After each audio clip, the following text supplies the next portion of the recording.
एक बाबा जी कहते हैं कि जो यहाँ मरा है वो मरा नहीं है, वो मोक्ष को प्राप्त किया। मोक्ष ऐसी कोई चीज नहीं है कि कोई उठा के दे दे और कोई खींच ले, ठीक है ना। जो भी ऐसा बाबा लोग बोल रहे हैं ना, सबसे पहले तो इन लोग भी तो मोक्ष के लिए तो ये सब कर रहे हैं ना। और अभी तो रुको, क्लाइमैक्स अभी बाकी। तो यहाँ क्या बता रहे हैं कि धर्मदास ये जग बोरा ना, कोई न जाना पद निर्वाण, कोई नहीं जानता मोक्ष मार्ग को।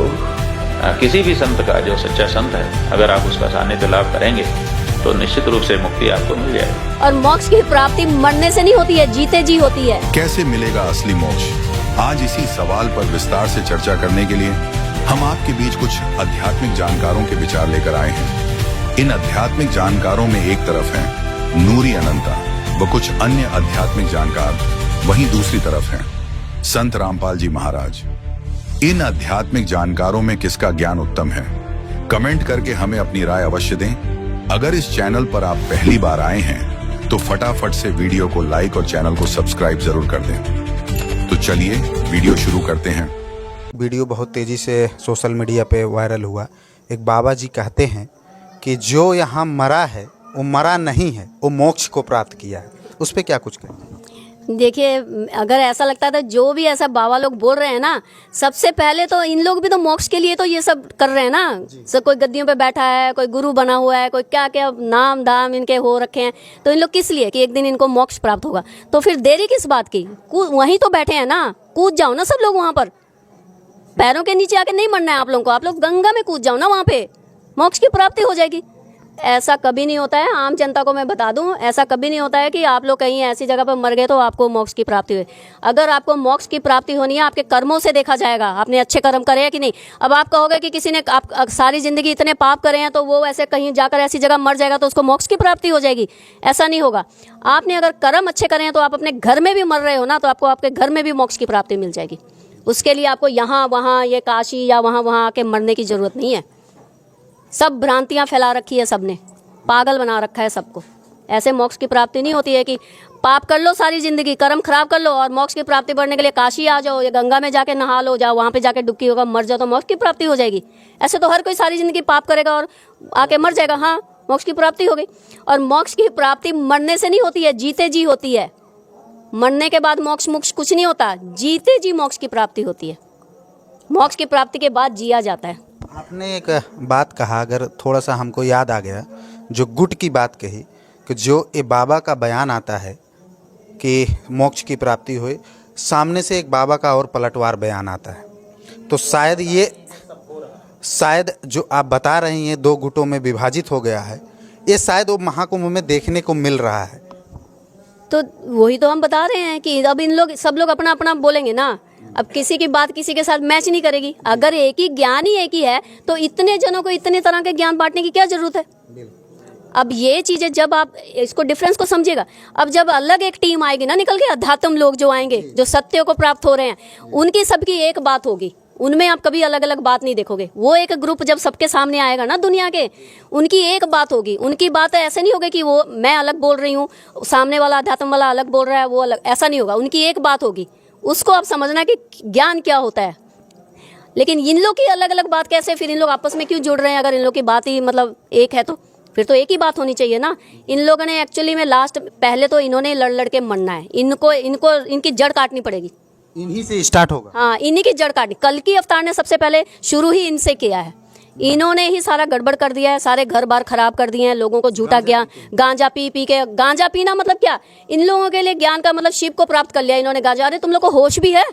शिव के बारे में तुम लोग जानते भी हो? कुछ पाया कि तुम लोगों ने जाना क्या? तुम लोगों को तो होश ही नहीं रहती है। तुम लोगों को कैसे पता है तुम लोगों ने शिव को पा लिया? तुम लोग तो नशे करके सारे, तुम लोगों को तो ये नहीं पता कि तुम्हारे शरीर में हो क्या रहा है। तुम लोग तो 24 घंटे गांजा ही थोड़ी, आजकल तो बाबा लोग शराब भी पी रहे हैं। आजकल तो बड़े बड़े महागौरी बने फिरे हैं, खप्पर रखे हुए हैं, उनमें शराब डाल डाल के दिन में 10 बार भोग लगाते हैं खुद को, बाबाओं के नाम पर, भैरव के नाम पर। भैरव मतलब भैरव का है। फिर हम तो फिर भैरव को भी नहीं मानेंगे अगर भैरव जी दिन में 10 बार शराब पीते हैं भाई। फिर हम नहीं मानते ऐसे भगवान को, हम खुद बोल रहे हैं। अगर हम देखेंगे महादेव दिन में 10 बार शराब, हम नहीं मानते फिर ऐसे महादेव को। फिर आप कैसे, फिर आप में और आम जनता में क्या फर्क हुआ? अगर भगवानों को भी शराबी पीनी है, नॉनवेज खाना है, सब कुछ खाना है, फिर फर्क क्या हुआ? आप तो मंदिरों में बैठ बैठ कर मीट खा रहे हो, मंदिरों में बैठ बैठ कर आप लोग शराबें पी रहे हो। आप लोगों ने तो सारा शुद्ध, फिर आप लोग काहे के बाबे हुए, काहे के घोरी हुए, कहा कि आप नागा साधु हुए, क्या हुए फिर आप लोग? ये सब पखंड है, खाली भस्म मंगा के गेटअप बना कर बैठने से कुछ नहीं होता है। ये सब मार्केट बंद होनी चाहिए। ये कल्कि अवतार का मैं सब मैसेज सब तक पहुंचाना चाहती हूँ।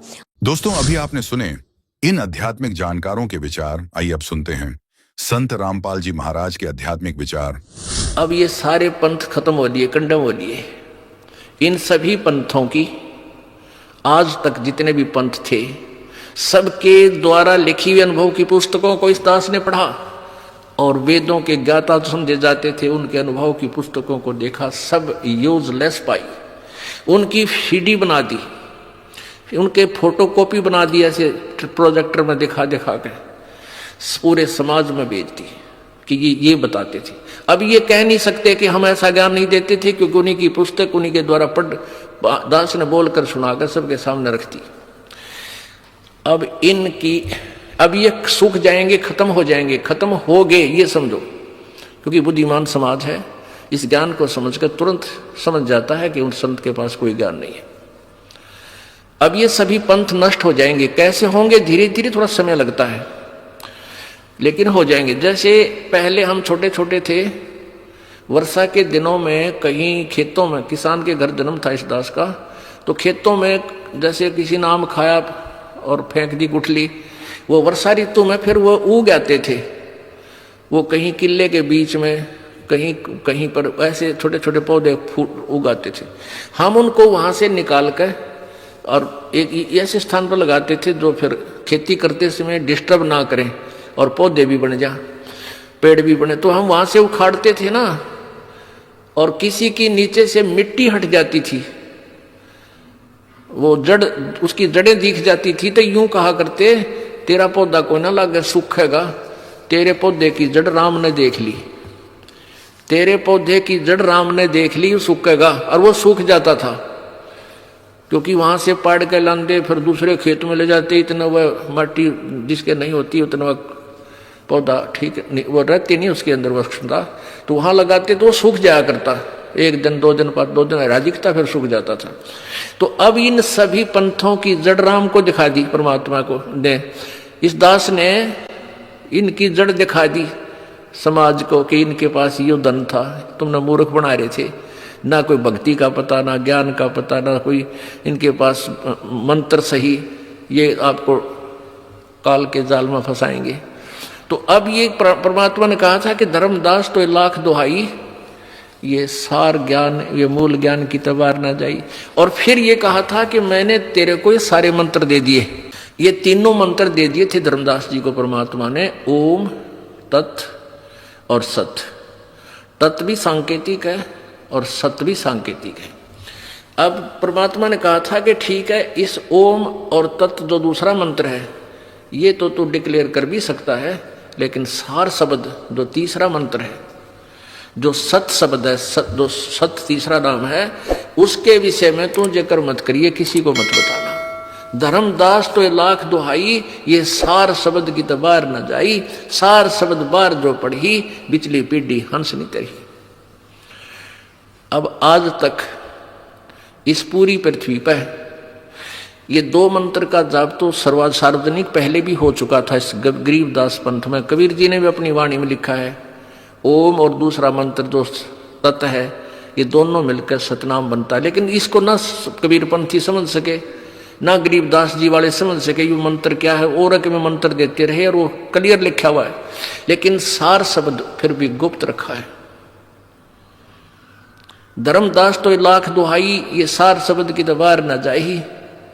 इस सार शब्द के बारे में केवल इस दास को अधिकार है आपको देने का, इससे पहले किसी को अधिकार नहीं था। और अब ये सारे आपको सब मंत्र मिलेंगे, आपका मोक्ष होगा। आपका सबसे बड़ा सौभाग्य है कि आपका जन्म इस कलयुग में हो गया, उस चरण में आज बैन उठ गया इस काल का, आप सभी पार हो गए। चाहे कोई मजदूर है, चाहे कोई सेठ है, चाहे राष्ट्रपति है, यदि वो सतभक्ति और समर्पण भाव से करेगा तो सभी की जहाज में बैठकर सतलोक जाएंगे। ये ऐसा मंत्र है, आपको दिया जाएगा, ऐसा ज्ञान है। सबसे पहले आपको विकार रहित किया जाएगा, सब बुराई छुटाई जाती है। बीड़ी, शराब, मांस, तम्बाकू, चोरी, चप्पा, ये रिश्वत वगैरह, ये सारी त्यागनी पड़ेंगी। फिर देखना तुम्हारे घर में बरकत है, कितना आपको सुख देगा भगवान, आप सोच भी नहीं सकते। और आप ये सोचा करोगे सचमुच परमात्मा सुना करते ऐसा सुख देता है, आपके घरों में डेली होया करेंगे। जैसे कल आपने देखा, कल आपने सुना उस गरीब परिवार की कहानी कि मेरा छोटे से का बाप मर गया था और पिताजी की मृत्यु हुई तो लोन ले रखा था बैंक से, वो लोन भर नहीं सका, हमारी बहुत खस्ता हालत थी। और माता अकेली रहेगी, कुमार नाली मजदूरी करे, और लोन आ गया कई हजार रुपये रोजाना, महीने 2 महीने में बैंक से वो लेटर आ जाए तुम्हारा इतना लोन है भर दो। तो उनकी माता गई थी वहाँ पर बैंक में कि भी ये तुम्हें पर्ची भेजी है, इसका सारा तो मैं नहीं भर पाऊंगी और जो ब्याज रहित अगर लेना चाहो तो मैं दे सकती हूँ। इस तरह कोई सोच कर गई थी वह, कोई क्लियर करो उनका। तो कलर कहने लगा तुम्हारा बैंक में कोई लोन शेष नहीं है, तुमने सारा भर रखा है। वो उसके साथ शर्वरी है कि तू ढंग से नहीं देखता है, तुम कल ने फिर मेरे समारे पर और दुगना तिगना बना के भेज दोगी, तो ढंग से बता मेरे को। उनकी दोनों की लड़ाई, ऊंचे ऊंचे बोलने लगे। बैंक मैनेजर आ गया, कहने लगा बहन क्या झगड़ा तुम्हारा? बोला जी मेरा हमारे यहाँ चिट्ठी भेज रखी तुमने हैं और ये हमारे ऊपर लोन है, यूनो का लोन तुम्हारे पास है नहीं, तुम फिर इसका दुगना बना के भेजोगे, हम थोड़ा थोड़ा देना शुरू करें जैसा हमारी गुंजाइश है, कुछ करें इसका तो बताओ, मुझे क्लियर बताओ। बैंक मैनेजर ने बोला जा बहन जी मैं देखूंगा, मैं खुद चेक करूंगा। उसने खुद चेक किया, कंप्यूटर में देखा, कंप्यूटर में देखा तो कहने लगा तुम्हारा सारा लोन क्लियर है। वह फिर शर होगी, न बोली तुम मत बकाओ मेरे को, ये तुमने चिट्ठी भेज रखी। वह चिट्ठी उसने दी पाड़ और लिख कर दे दिया कि तुम्हारा कोई लोन नहीं है, समोर मार दी। बोलो सतगुरुदेव की। अब